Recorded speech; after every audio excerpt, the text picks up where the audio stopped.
In the past quarter, U.S. tariffs have once again taken center stage in shaping the direction of the economy.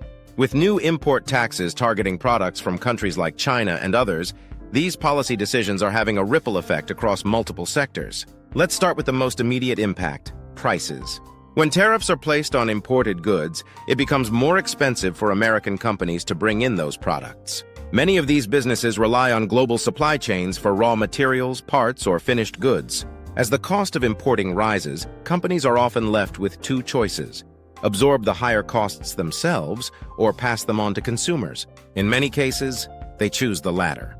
That means everyday Americans are now paying more for items ranging from electronics and appliances to food and clothing.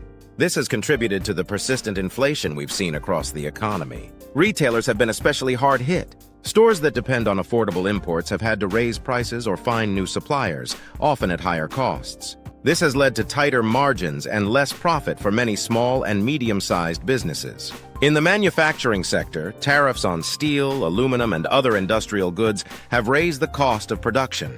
While the goal is to encourage domestic production, the short-term reality is that many manufacturers are struggling with increased expenses. Some companies have delayed projects or scaled back expansion plans due to the higher costs and ongoing uncertainty. Exporters are also feeling the strain. In response to U.S. tariffs, several trading partners have imposed retaliatory tariffs on American goods. This has made it more expensive for foreign buyers to purchase U.S. products, leading to a decline in exports. Key industries such as agriculture, automotive, and aerospace have all reported lower sales abroad. Farmers in particular are facing difficulties as global demand for U.S. crops weakens under the pressure of trade barriers. Now let's talk about the financial markets. Investors closely watch tariff developments, and each new announcement can trigger sharp swings in the stock market.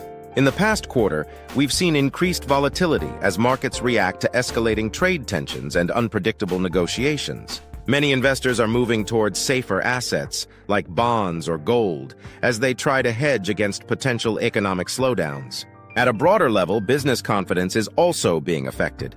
Uncertainty about trade policy makes it harder for companies to plan for the future. Hiring, expansion, and investment decisions are being delayed or canceled because businesses simply don't know what's coming next.